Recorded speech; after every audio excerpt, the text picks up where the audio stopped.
Hello, human animal earthlings. It's great to have you joining us on Radio Free Georgia's In Tune to Nature program. I'm host Carrie Freeman, coming to you from Atlanta in April of 2026.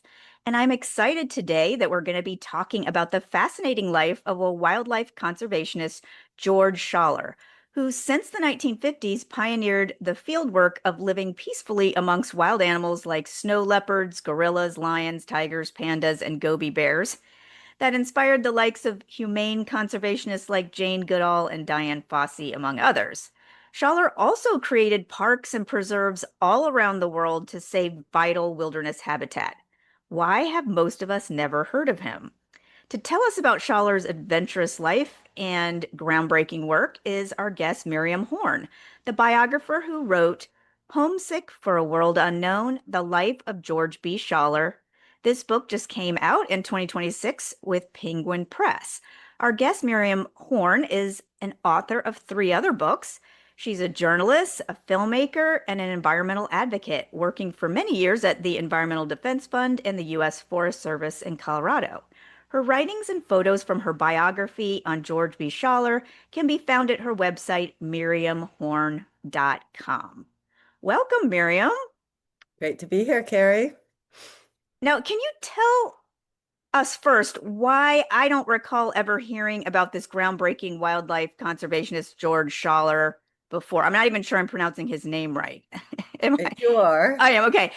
And I'm an avid animal and environmental advocate. So why isn't George Schaller more well known? And how did you come to find out about him? Well, early on, George actually was a bit of a celebrity. He Okay. started working in the 50s and in Alaska, and then in 1959 with the gorillas. And that early work, right up really through the tigers and the lions, and up into the pandas in the 80s, often got attention. He was on the cover of Newsweek for the panda work. Okay. His stories were often he often wrote and photographed stories for Life and National Geographic. He was even on a TV show, a game show called To Tell the Truth. Hmm. But you're not alone in having not heard of him. First of all, it didn't really ever suit George's temperament to be in the limelight. He's a Okay. very solitary, hermetic kind of guy. He's like a human snow leopard. He is, exactly. And in fact, I realized that my task was to habituate him, like he had to habituate the gorillas. He worked, this whole second half of his career for 40 years, he worked primarily in China and surrounding countries. And those were places where it was actually better for him to be under the radar. And he also was very committed to developing younger scientists. And so he really wanted the spotlight shown on them rather than on him. Nice. Um, I knew about him a tiny bit because I had read The Snow Leopard by Peter Matheson, but Okay. Matheson he introduces him once as George Schaller, but from then on he calls him GS. So unless you're paying close attention, that probably wouldn't stick. Really, I heard of him because I met Jane Alexander, who the actor and herself a wildlife advocate. And I met her at a book fair for my last book, and we had breakfast, and I said to her, I've wanted my whole life to work on wildlife, and I've gotten close. I've worked on habitat for the Forest Service and for Environmental Defense Fund, but I want to give the rest of my life to wildlife. What should I do? And she didn't hesitate for a second. She said, you have to write the biography of George Schaller. So that was really my introduction. And you may have already answered this, but if you were going to describe who Schaller is in terms of summarizing his accomplishments and why he's influential, what's your kind of brief elevator pitch to people who haven't heard of him? Well, And even if they're not interested really even in wildlife conservation per se, well, I mean, I don't even need to add that on, but I mean, I just think he's an interesting person, an influential person all around. But how do Well, you yes, kind of I've had describe him? several people say to me, even if you don't care about wildlife or conservation, the adventure story that his Yeah. life is, very wild in 32 countries. I mean, you mentioned one of his primary accomplishments. He was out there before Jane Goodall, before Dianne Fossey. He was the first one to go live with huge wild animals and to see and tell the rest of us about their complex inner lives and social lives. After gorillas, as you mentioned, some of the other species he performed that service for, and it really changed everything. It created, in the 19th century, Darwin had understood the kinship between us and other animals, not only in our physical bodies, but also in our emotions and in our Mhm. consciousness. But in the 20th century, we'd forgotten that. We thought animals were brutes, kind of senseless creatures. And so George brought back to public consciousness the recognition that these are other beings in our world. He also was really the first to see the what is called the Great Dying that was falling Mm. over the planet. He walked thousands of miles across four continents, looking for wild animals and often finding next to none. And so Mm. he sounded really early alarms about the way we were emptying out the planet. And he also was the first to really argue that science could no longer be a kind of pure enterprise. It really had to be in service of conservation. Like And advocacy, you have to advocate. well, You know, not so much advocacy as going out with the question, what does this animal need to survive? That your studies were really designed to answer that question. So, as early as the Mm. gorillas, he made one of the first what's called an ecological study, where he really figured out every plant the gorillas were eating. He figured out where they needed to be able to freely move through the jungle, in particular to find mates that they were not related to. Right. He figured out what they needed to where they needed nurseries in order to safely raise their babies. And so that allowed you to really fine tune protections as you were designing parks and managing parks. It allowed you to really fine tune those protections so that you actually did conserve the animal, because a lot of protected areas were drawn with very little understanding of what the animal needed and therefore failed them. Right. That's so important and so clever. Now, Miriam, you mentioned that somebody said to you one of the important things you could do is write this book, a biography on George B. Schaller. But how did you how did you get to be the biographer, like the first biographer for this conservationist? Because also you got a lot of access to. I mean, it wasn't like from afar that you just did this without his permission or something. I mean, you really got in there. How did that Yeah. happen? Well, it was again Jane Alexander. Once she Okay. planted the seed, she introduced me to George, Nice. and he trusts George. He trusts Jane, and George is also just a gentleman. So we corresponded a little bit. I told him that I was interested in writing his biography. I had once Jane had introduced us, I went and I spent a lot of time digging into who he was. And like you, I was kind of blown away at the Mhm. scope of his life. And I thought, okay, how is it possible no one has ever written this biography? Well, I found out when we started corresponding because when I told him I would really like to write his biography, he said no. Oh. And he had said no to many people before me, Okay. I came to learn. But as George did, I persisted. I asked him if I could just send him a copy of my last book, the first called Rancher, Farmer, Fisherman, the first section of which is focused on ranchers in Montana who are figuring out how to coexist with grizzlies and wolves. And so he saw that I had a feeling for how complicated these issues are, that there aren't these kind of pure, perfect solutions. You really have to work with the reality on the ground. He still said no. So Oh, then I asked if I could come just for a visit, just because, I good haven't idea. now read all of his books. Yes, you're a journalist. You know getting in the room with someone makes a difference. So I said no commitment, but could I come visit you? He said yes.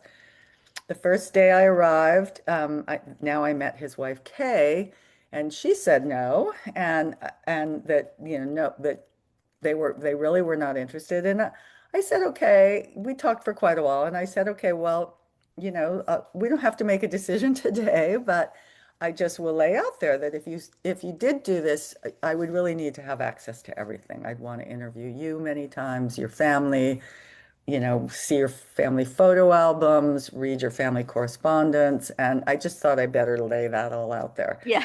Well, so they said, okay, well, it was really nice to meet you. And I said, well, before, before I go back to New York in the morning, I'll stop by to say goodbye. Because again, Yeah. knowing, as you know, that the second visit with someone is often different from the first. Well, when I walked into their house the next morning, Kay handed me a sheaf of that old airmail, the tissue thin paper we used to write aerograms on, airmail Wow. letters. And she said, these might be of interest to you. And I looked at them and they were the letters that she had written home in the 50s and the 60s to her mother from the Belgian Congo, from India, where they lived with their toddlers with tigers, and from the Serengeti, where she was homeschooling their boys. And Wow. I knew the no had turned to a yes. That's awesome. Yeah. You really worked it then and then ever since. Because this Yeah. is just for our listeners, this is a nice long book detailing Schaller's birth in Nazi Germany up to now. So it can stick with you for many nights of entertainment. Like I mean it's not just like a short book of a few highlights. So I think it's a real life story, and so I think people will find it very engaging.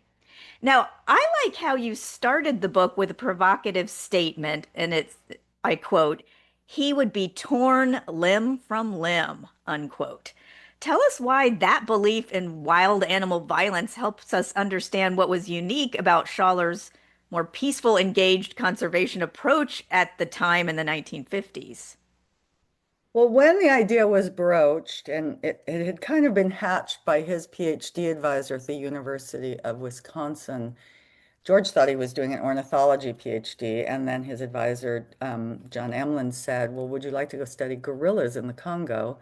And George said yes, without a moment's hesitation. But then that set in flames across the country this rousing debate among all the scientific luminaries, beginning with Louis Leakey, who all said these are the most savage beasts on earth. They will tear you limb from limb. If you go at all, you have to bring an armed retinue. They had debates about whether he should wear armor or a disguise. And there was an absolute certainty that these animals were aggressive creatures. And George just he didn't believe any of it. He said he was going alone, which he did when he and Kay moved into the Congo, deep into the heart of the Congo jungle, and to a little cabin. And when he would approach the gorillas, he would always go alone because he knew otherwise it would scare them off. He refused to carry a gun because he knew that it would change his affect in ways that the gorillas would sense and introduce a note of aggression or fear between them. And he learned from local guides.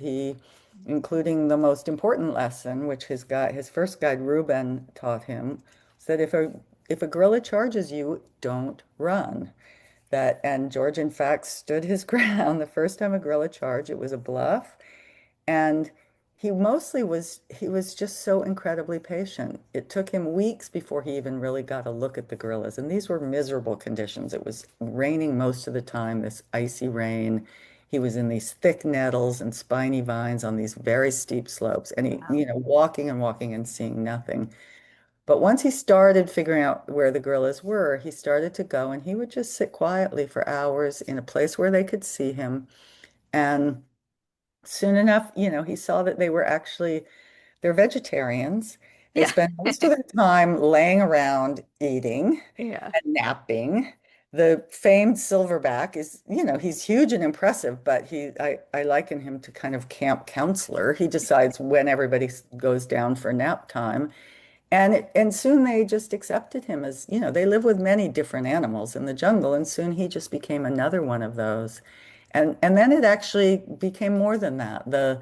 A adolescent, a blackback he called Junior, would come to George. He wanted to be near George, and Oh. they all got really curious about him. One day he was sitting up in a tree branch, and a female with a baby swung up alongside him, and Oh. they kind of sat there like strangers on a park bench, glancing at each other, and Oh. so it disproved everything that the experts said, and which was really important for him because it made him just kind of fortified his refusal of all these dogmas about animals and about, that they were machines or automatons. And so it gave him, gorillas are very easy to recognize as kin. He says nothing changes you, like looking in a gorilla's eyes, and he could see when they were, when they were mischievous, when they were anxious, when they were jealous, when they were squabbling. He could see all these things that were so recognizable that it kind of bred this empathy in him that he then was able to carry to animals that aren't so easy to recognize as kin, like tigers. But sure enough, he found similar kinds of family relationships in tigers, even though the experts all said they were totally solitary beings. Wow. And then even some pictures in the book show him like on his belly and there's like crocodiles like right next to him. I mean, I would never do that. I just thinking like because crocodiles aren't quite as much like us as, obviously No. primates. But I mean, he just seemed to be really comfortable and make other animals comfortable, I guess. That he's I not a agree with threat, you. you I know. would never be on my belly I with would never do. Yes, I don't recommend bears. that, but still, I was Um, like fascinated to see that picture. and Yeah. some of it was, George, he sometimes went possibly further than he should have, though Yeah. he never got seriously hurt in 70 That's years, being amazing. with the, biggest, in some cases, most dangerous animals on earth. There was something in him that animals seemed to sense. The Ulas Karanth, who is one of his great proteges in India, a great tiger biologist, he told me a story about how there was a tigress that Ulas knew who Ulas would go and see almost every day because every day she would come to take kind of a cool down in this little lake, and she would lie in the water for a while. Ulas would sit on the far side of the lake and watch her, and when she was done, she would get up and walk away in the opposite direction into the jungle. Well, one day George was visiting Ulas in India many, many years after his study there, and they went to see her. And for the one and only time in years of Ulas watching her, instead of walking away from them, she came out of the lake toward them and paraded right in front of George, which Oh, Ulas took to be a kind of tribute to him somehow that, that there was something in him that animals there was such an absence of fear. We're so mm, driven by fear as human yes. beings in our relationship with nature, and he just didn't have it, and they felt that. So yeah, Those are wonderful stories. And also, I like that she recognized them, when they came yeah. back, they can tell humans apart. When you hear a conservationist traveled the world living in remote wild areas with large, powerful wild animals like gorillas and lions and tigers, you don't imagine them having a family. So tell us how Schaller's wife, Kay, who's an anthropologist, was a vital conservation partner and how their two boys enjoyed living with them in the wilderness earlier in his career, like in parts of Africa. You can really see that in the book in the pictures. I know they couldn't travel with him everywhere, every time, but especially in the early parts, like when the kids were little, they were really together a lot. They were, yeah, and and Kay loved wild places as much as George did. George, every time I walked into their house, the first thing he said to me was, "I hope that you are making Kay as much of this book as me because she is That's as much of the story." And great. almost every one of his book acknowledgments, she has pride of place in. I mean, they lived in really tough circumstances. They often lived without any of what we consider basic services like electricity or running water. And so but she was making them a home, and she was lighting the lanterns. She was breaking ice to haul water. She was cooking on these leaky wooden stoves. She was often out making observations with him when they were in the Serengeti. She really fell in love with the cheetahs, and she made serious enough, sustained enough observations that George ended up publishing them with his own.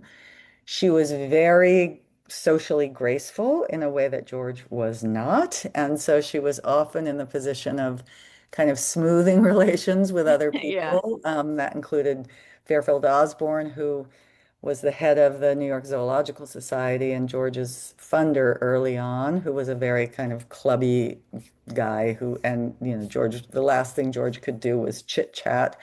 When they were in China studying pandas, they their Chinese colleagues, they were all living in tents together, Yeah. and their Chinese colleagues kind of hazed Kay. They would serve her soup and they'd put bird beaks or Yeah. claws in it. And she was so gracious about it that she completely won them over and really warmed up those relationships. Mhm. In those times when George was gone for long periods, she raised the boys.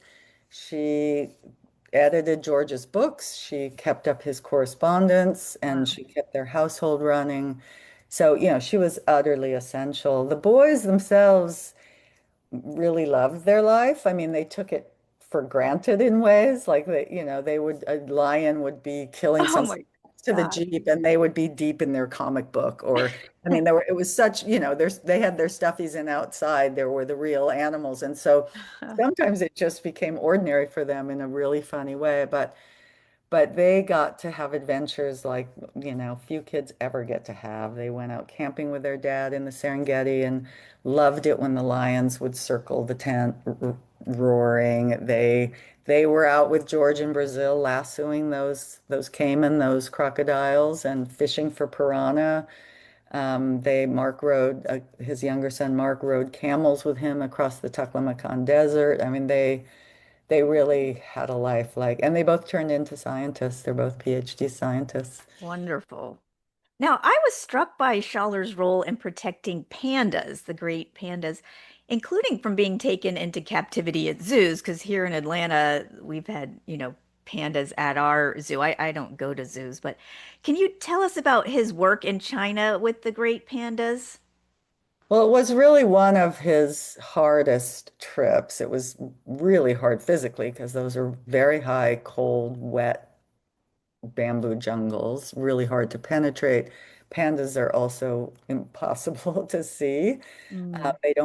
They don't move at all. They sit around and eat all day, and inside the screen of the bamboo and with their black and white coloring, they basically vanish. So he would go sometimes 5 months without seeing a single Oh my panda. gosh, the But dedication. that is dedication. It's testament to After him. 1 week, I'd be like, oh, forget it. Yeah. Exactly. Most of us after a day would be, Yeah, like in the yeah, dripping cold. This right. isn't working.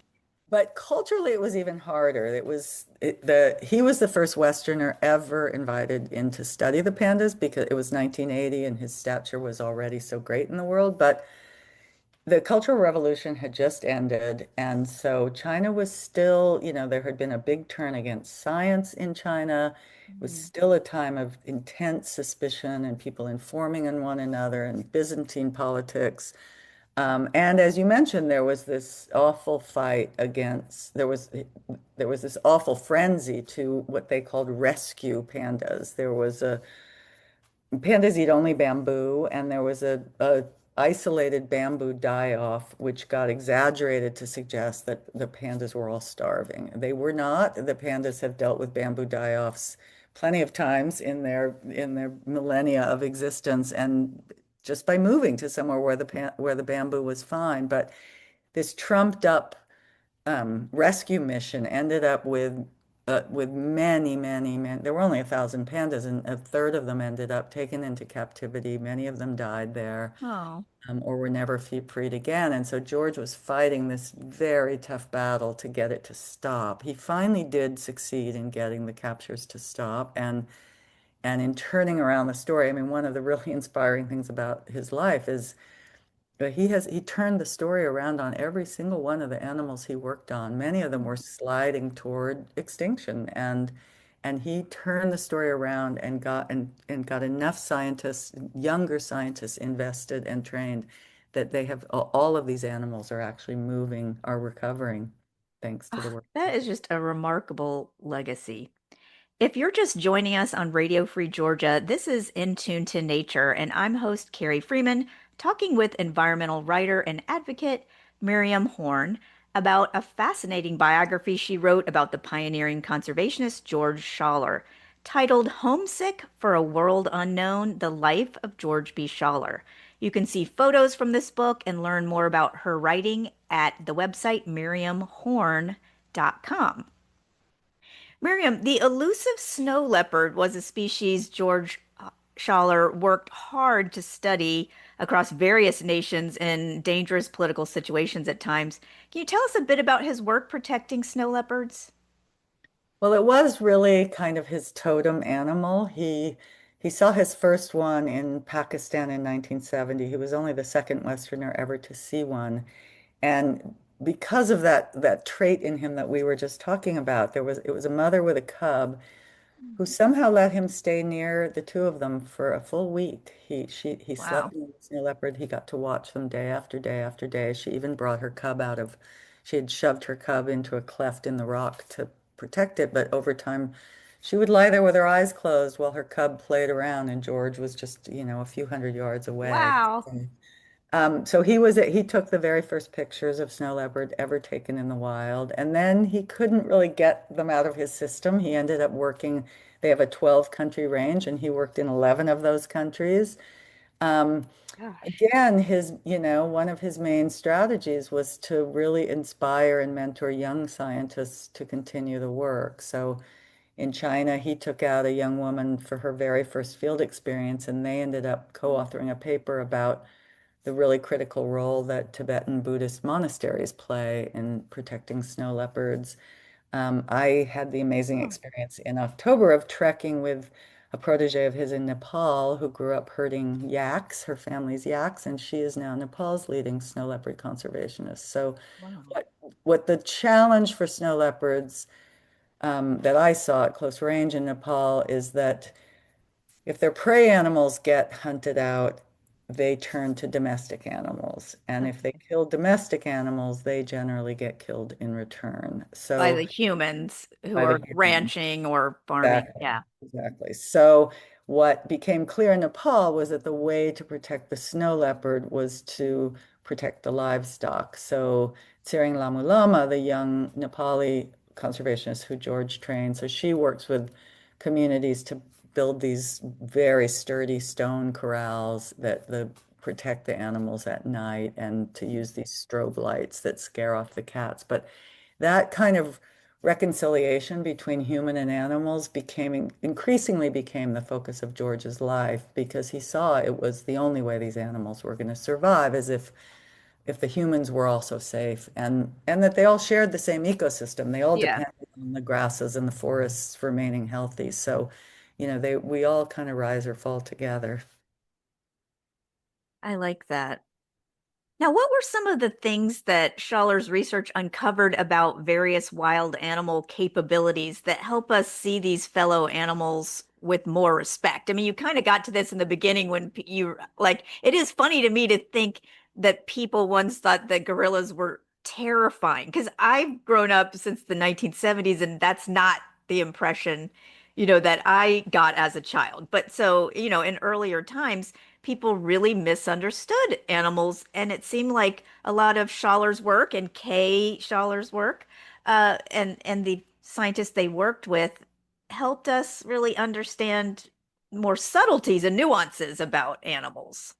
Well, it was even worse than the idea that they were violent. There was really a huge swath of science. The kind of dominant view in the 20th century was that they were machines of a sort. Mm, Descartes had thought they were automatons, that they were right. nothing but reflexes, and B.F. Skinner had picked up that idea in the 20th century. And so there was a sense that you could do anything you wanted to them because they were kind of unfeeling animals. And so that was the first thing that George really broke open. And once you see these, I mean, he called himself the biographer of animals. He would write these just tender scenes. I mean, not always tender. They were sometimes, intense rivalries, but he would write these scenes among animals like tigers that where you saw the affections you saw I mean the things that was considered his greatest breakthrough was he recognized how lionesses cooperated in their hunts. They coordinated their hunts to be more effective. Well, until he made that study, we thought that we were the only ones who had what's called theory of mind, the ability to inhabit the perspective of somebody else and anticipate their movements. Well, if you're going to hunt together, you have to be able to imagine your way into that lioness that she's going to go up the right flank while you go up the left flank. You have to have kind of a strategy and be Yeah. coordinating that. And that blew science open that George chronicled that for the first time. E.O. Wilson, who wrote when he was writing his landmark book, Sociobiology, he drew on George's gorilla work and lion work tremendously to show these very, very complicated social structures that animals had evolved and cultural learning that animals were passing down. So, Robert Sapolsky, the primatologist at Stanford, who himself says he became a primatologist after reading George's Year of the Gorilla, he does this fabulous lecture where he talks about the 10 things that we think separate us from other animals. And one by one, they have been knocked down. Yes. And Schaller had a lot to do with knocking several of those down. That is amazing because, and that really paves the way also, like for someone like Jane Goodall, who is a household name. Unfortunately, she recently passed. In terms of like knowing that she could be with great apes and chimpanzees kind of safely and recognize the sensitivities and emotions they have and the bonds. Uh, but that still seemed groundbreaking at the time for her even. So this still was a slow, it seems like science was slow to Yeah. open up to what I would call the personhood of all the other animals around us. And I'm just so uh I don't know, so impressed by how these scientists have persevered against the power of the scientific leaders hmm to speak up for other animals. Well, when Jane first went to Tanganyika, Louis Leakey, the anthropologist who was working at the Old Divide Gorge, she'd written to him and he kind of got her established to study those chimps. And the first thing that he did was he asked George. George was just getting ready to leave the Congo, George and Kay. They didn't have kids yet. And so Louis Leakey summoned him to Nairobi and said, before you go, you have to go do some training for this girl I've just put Huh. into Gombe. And so George and Kay went to visit Jane in her first months, and he gave her a lot of guidance about how to go about studying the chimp. So he very directly paved the way for her. Absolutely. He also wrote the New York Zoological Society on his way out to beg them to fund. Jane had almost nothing. She didn't have a scope. She was living in a tent. So he wrote and got her a little bit of support so that she could have, a proper scope and a hut to live in. And so he Ah, was. And then Dianne Fossey followed directly in his footsteps. yeah. She, With gorillas. yeah, and she picked up his guide and she worked actually in the same place he was in until it got untenable, and then she moved over to Rwanda. But so yes, he really did directly pave the way. But you're right, I mean, there's still lots of people that are pretty indifferent to animals and imagine that they're dispensable in any kind of way. Yeah, I like to refer to them as our neighbors or fellow residents, our kin. Like I try to use all kinds of different words that show and recognize that we're animals. I call myself a I mean a human animal. Right. So I feel like with language we can try to get people to think past that human animal divide.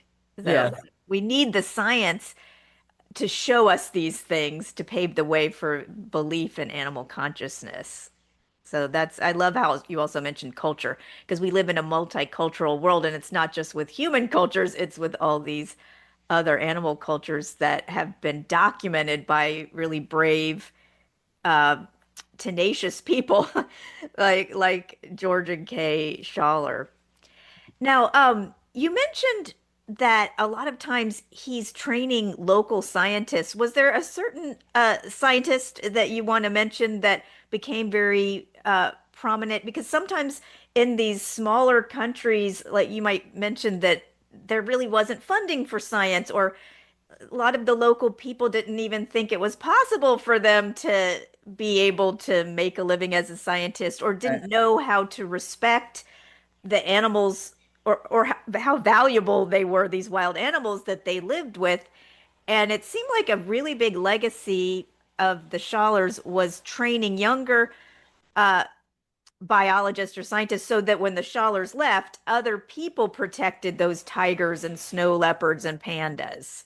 Exactly. Well, and it should be nationals that is Yeah, land work. local people. Yeah. Exactly. And he had that feeling in it, and he learned a tremendous amount from local people. I mean, they've lived on the land with these animals for millennia, and so many of his first teachers were this guy, Ruben, in this gorilla guide in the Congo, and um, I mean, he had teachers everywhere he went, the Yeah. Bagua people. And I mean, I heard a very moving story from a man named Felix Dougie Jimana, who he was kind of just a worker at the Dianne Fossey Center in Rwanda. And he told me that he took George out. George was just visiting because George continually went back to the same places to see how they were faring. And so he took George out to see the gorillas, and George was so impressed with his observational skills and his knowledge of the gorillas that George said, you really should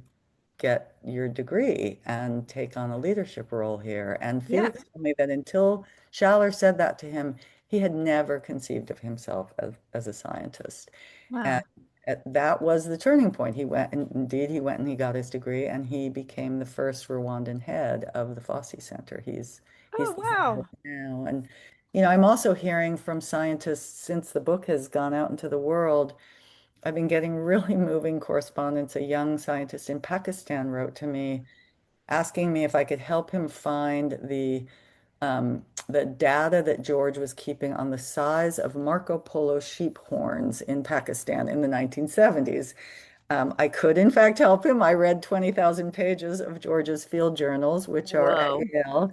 And so I knew exactly how to help him find that data. But he's going back into the landscapes that George was in primarily in Pakistan, that out of which he wrote a book, a very sad book called Stones of Silence. That was where Ooh. George really began to see how empty the landscape was. And this young man is hoping to write a book called Stones of Resilience that Mm. actually shows some of the recovery that Schaller helped get started, that has gained strength Like in. for those particular wild sheep. Yes, Yeah. exactly. I had never heard Exactly. of them, the Marco Polo sheep. They're the biggest wild sheep on earth. They have this incredible, their horns can be 6 feet long. They Whoa. said that when they're rutting, the males will crash their heads together, and it said you can hear that crash a mile away. Whoa. That's so fascinating.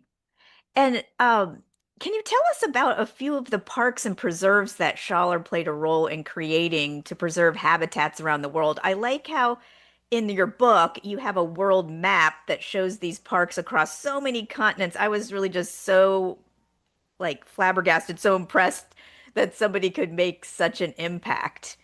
Yeah, well, it started with the Arctic National Wildlife Refuge from that 1956 In Shinjek Alaska. expedition in Yeah. Alaska that he joined. And that was actually, he ended up writing the trip report as his master's thesis, and that was really instrumental in persuading Eisenhower to designate that park, which is, of course, our most gigantic wild park in all of the United States. So, Wow. and George was 23 when he did that, so he Amazing. played a role in the Arctic National Wildlife Refuge. He then went on to help create parks in Brazil and across Asia, that together, if you add up the land area of all of them, it is equal to the size of France. Oh my gosh. The other thing that he did that was very radical, so the second park he worked on after Anwar was Kunjarab Park in Pakistan, and it was 1975, and he made what was then a very radical case that local people should not be forcibly removed from the park, which had been the Mm. norm for national parks for many decades. We're really going back to Right. Yelps. Yeah. And not only should they stay on the land, but they should be the ones to design and lead the parks and take and get any revenues from things like trophy hunting. So that was also a very transformative move. But yes, those parks, he persuaded when he was working on the Tibetan Plateau, which is where he made 65 trips to the Tibetan Plateau after Whoa. after his work, after enduring 5 years in that tough work on pandas, the Chinese, he had won their trust to the degree that they basically gave him access for 40 years. And there was an animal he got very invested there called the Tibetan antelope, beautiful animal Wow. that Yeah. was being slaughtered by the hundreds of thousands for Ah, it has the finest wool on earth, but you can only get the wool if you kill it because it's the underwool, and it was very, very valuable. It's called chatouche. Shawls can go for $10,000. And so George was desperate to protect them, and so he had to figure out, he's made many, many trips trying to find their calving grounds. And when he did, when he figured out what the critical habitat was for them, um, that he persuaded the Chinese to create the Changtang National Park, which is the second biggest park in the world. wow. Covers a third of Tibet. So, So when those antelope are in that park, they're not being slaughtered. well, They're I mean, there were other things that other moves the Chinese also made to counter trafficking moves. okay. Poachers will go wherever they can get away with it. Right. Yeah. Especially when you're talking about an animal with wool that is that valuable. And Yeah. so That's yeah, you end up having to, have guards and other things to keep like you. with elephants with their ivory and other Yeah, animals. Yeah. yeah, That is a sad reality of kind of a market-based system. yeah. Now, And oh, George go also, ahead. just one more thing on that. So George also worked very hard on the demand side of that story. So the big markets for Chatouche were, you know, New York City and Paris. Ooh. And so he did a lot to educate um, the people, the retailers, the fashion industry about, he said, you're not selling a shawl, you're selling a shroud. So Ooh. he did a lot to put pressure on the people buying the shawls. And in fact, this was the Chira are a globally protected animal, so it's illegal to own a shawl made from their wool. And Georgia worked hard and long enough that there was actually a raid on Park Avenue on Great. these fancy women and their fancy shawls. So Ooh, I love that. That's so smart. Now, for wrapping up, Miriam, based on your own experience as a longtime environmental advocate and knowing what George and Kay Schaller might recommend to the public, what would you suggest to any interested listeners who want to work to make a difference for wild animal and habitat protection? well, I would say start by being good stewards of your own wildlife. There's Okay. wildlife in all of our worlds, so Yeah. that means things like not using poisons that move up the food chain and marking your windows in a way to prevent bird strikes. If you live with animals like bears or lions, as I do in mountain lions, as I do in Colorado, you want to not have trash or bird feeders or anything that draw those animals in because the minute they tangle with people, they end up usually shot by fish and Mm. game. You can support organizations like the one that George led, the Wildlife Conservation Society, which is working in 60 countries, Wildlife doing this Conservation Society. Wildlife Conservation Society, Okay. yeah.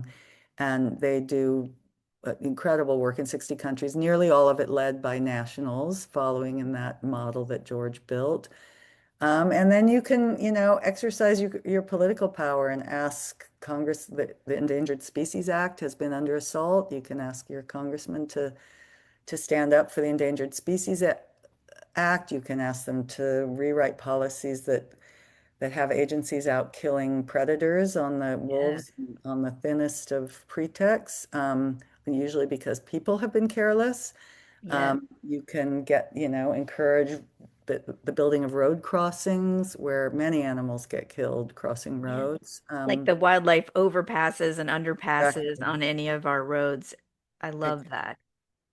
Yeah, I had Ben Goldfarb on here, and he wrote that wonderful book Crossings Yes, about road excellent. ecology. I was fascinated by Yep. road ecology, and I'm a super big fan of those wildlife passages. And I've had quite a few shows on that very topic, so I'm glad Oh, that good. you mentioned it. Those Well, are and all, Ben, also wrote his wonderful book on beavers. I mean, yeah, talk about an animal who was misunderstood. Beavers are such incredible ecosystem managers, and we were killing them all, just We because of thought they were messing up the rivers, but really they exactly, prevent flooding and create exactly. more wetlands. Yes. So that's Yeah. what I mean about George putting science in service of conservation. Like before you start making these decisions, understand what's actually happening in an ecosystem. Spend these scientists need to be spending the months and years to really understand what's happening so that you design true protections and don't do the kind of damage that we did with beavers. Yeah, I love, thinking from the perspective of other animals and really observing what they need and paying attention and then seeing how we can make accommodations so that they can actually live and thrive.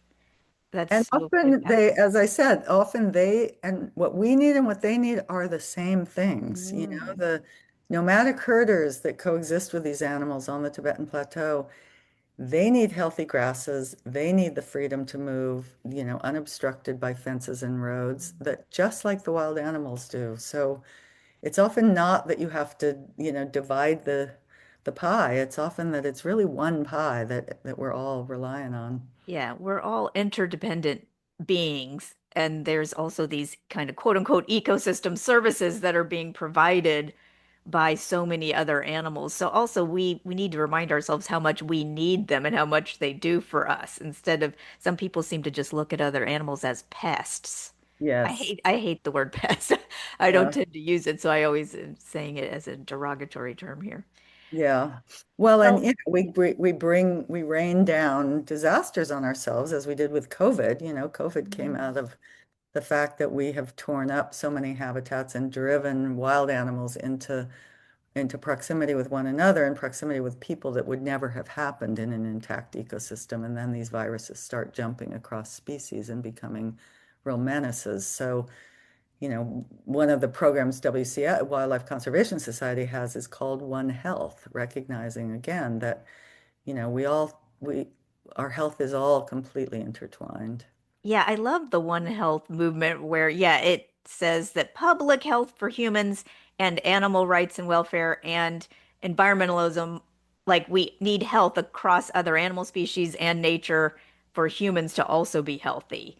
So I'm really a fan of that because I'm into bringing with I have a human animal earthling identity book which has a similar premise as One Health that Mm, we all need to work together mm, because we need each other, so we should all be allies, not just for one particular animal or one particular environmental issue or one particular human issue, but in doing whatever we want to do, we can bring and uplift a lot of other stakeholders, even non-human stakeholders.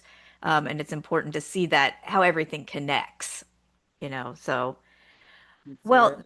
that is the end of our show, but I want to thank you so much, Miriam Horn, for being with us on Radio Free Georgia's In Tune to Nature program. Thank you for the way you bring environmental advocacy and conservation to life in your writing, inspiring us all to make a difference. I really got a lot out of talking to you and Well, reading your thank book. you. It was great fun to talk with you. So thank you for having me. And to our listeners, thank you for tuning in to In Tune to Nature, broadcasting every Wednesday at 6 p.m. Eastern Time, online at wrfg.org and on Atlanta radio station 89.3 FM. I record from Atlanta in the foothills of the Appalachian Mountains in the Muskogee Creek territory and former range of the red wolf, now home to some coyote families and a million squirrels.